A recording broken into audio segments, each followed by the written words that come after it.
who knows where,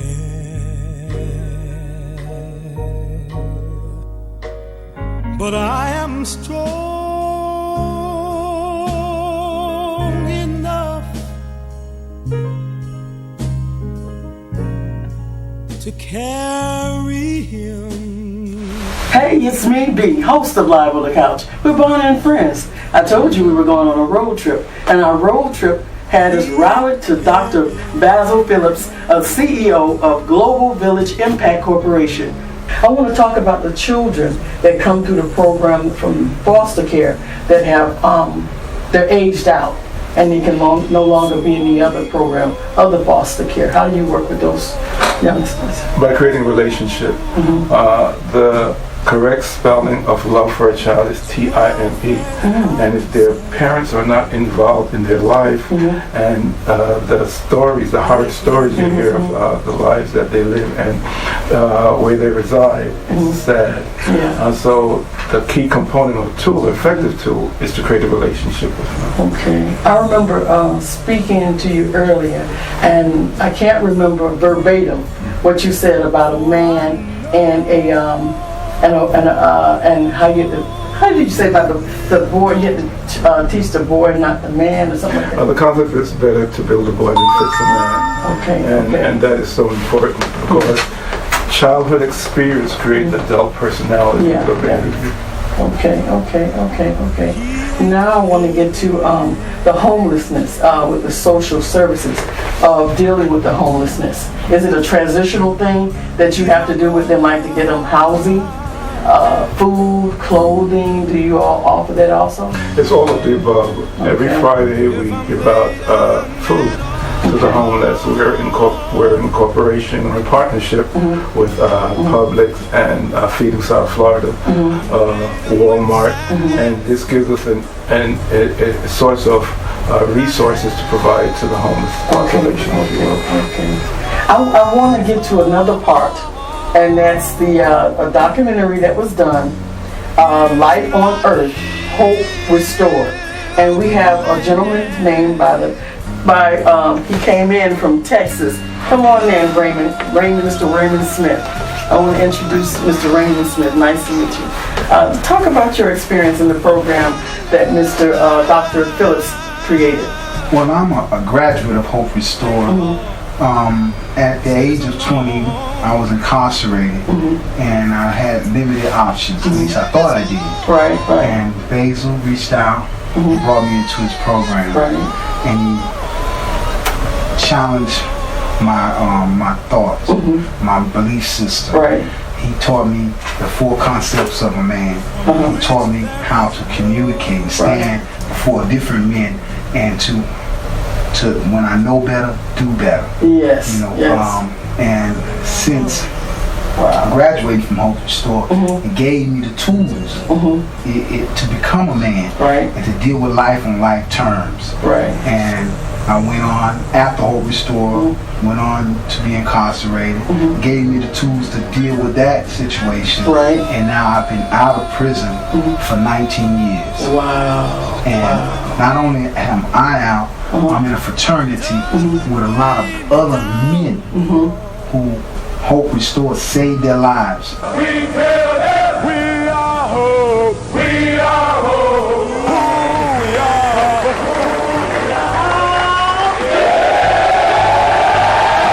and the ever-loving, everlasting hope restored. Why sickle cell? Why, out of all the many diseases that we could prioritize, we chose sickle cell? One reason is because of our commitment to our community. But one of the real reason is we have a member that has sickle cell. And we didn't think enough was being done to show the fact that she shows up in pain. Her husband takes her to the hospital at least 12 times a month.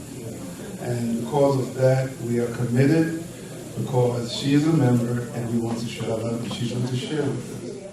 Sickle cell is really a disease that is really ignored.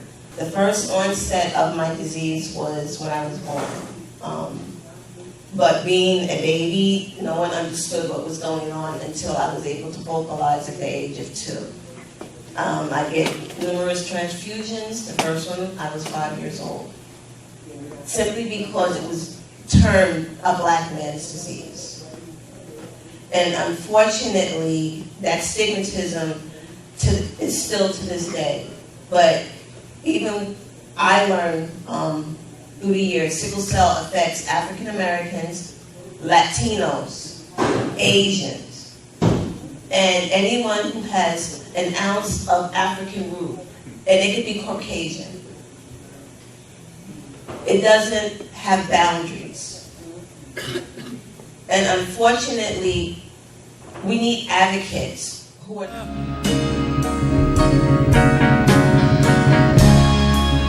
He's my brother, yes he is. He ain't heavy.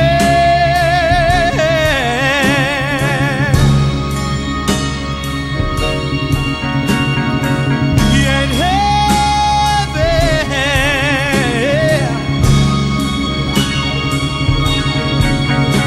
He's my brother.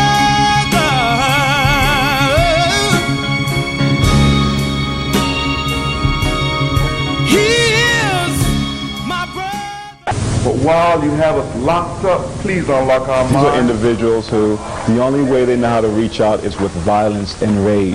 Violence is basically a form of empowerment, a form of intimidating to get what one wants. We need to realize that this behavior can be changed. This is remodeling their thinking that they have to go according to a game plan, not by themselves, not outside the line of society, but within society. And that's basically why they come out here every day at 6 o'clock in the morning for 2.5 hours addressing cadence. It is so important for them to realize that as one individual, they have to follow a group. They cannot do it on their own because they'll wind up in jail. Restores one's hope and gives them a better feeling about themselves and a better, greater self-esteem. But for those who graduate from the program, not one out of 105 who are presently in our community has returned to jail. Today, I can live life on life terms no matter what my future holds. So I'm no longer a part of the problem. I'm a part of the solution.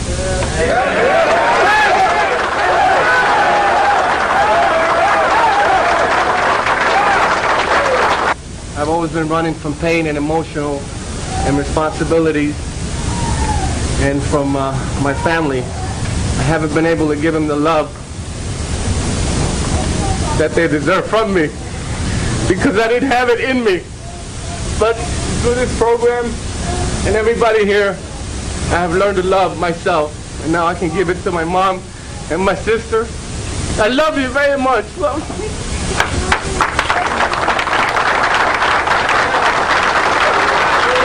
We've invited a victim, someone who, because of someone's addiction, their world was invaded.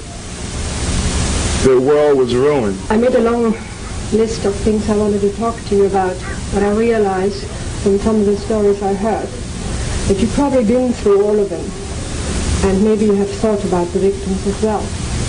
The only thing is, you're not just taking things from them, you leave something behind, and that's very discouraging to the people you leave it to. It's a sense of frustration and fear, an attitude toward people. But please remember that the people you touch do have to go on.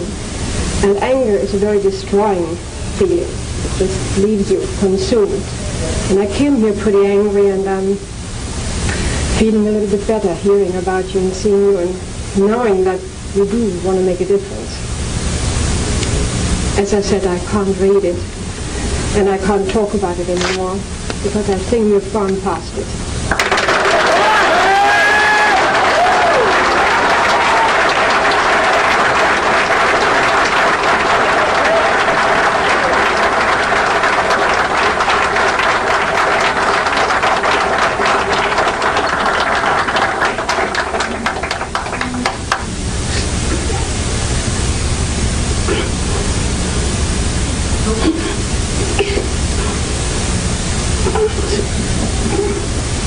Miss Ari, See,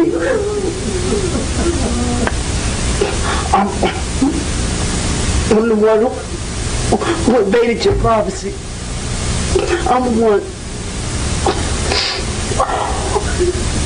You just don't know how I feel right now. I feel like I've been stabbed in the back. I know how you feel, and it hurts me.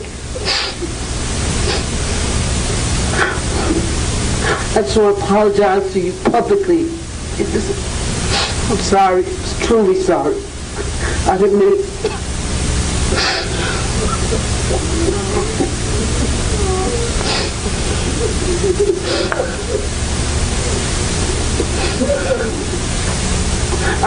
I didn't mean it. I'm sorry. I hope you accept my apology. And you know, I would have been sentenced, and I deserved that sentence for the hurt that I caused you. And I'm not trying to make up no excuses for the things that I did. It's just because I had addiction, it didn't give me no right to rob or to do anything that I did to you. I just want to apologize to you and tell you how sorry I am. Anything that I could do, in my power to take back the things and the hurt that I may have caused you, I'll do it today. But I can't take back the past. So I can only make a better future for me and for you and for the rest of the people here. So from my heart, from the bottom of my heart, I just want to thank you.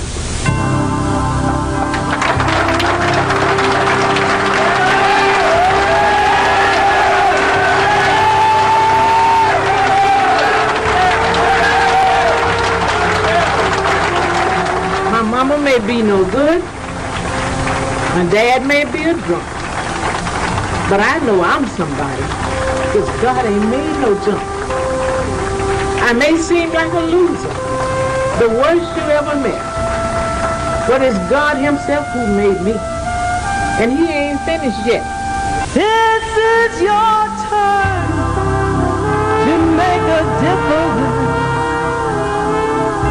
We need to get rid of the drugs, the alcohol, and all the abuse that comes along with these things. We need to come up with a solution to resolve it all. We gotta unite right now. I can't sit back and not do anything. This is the time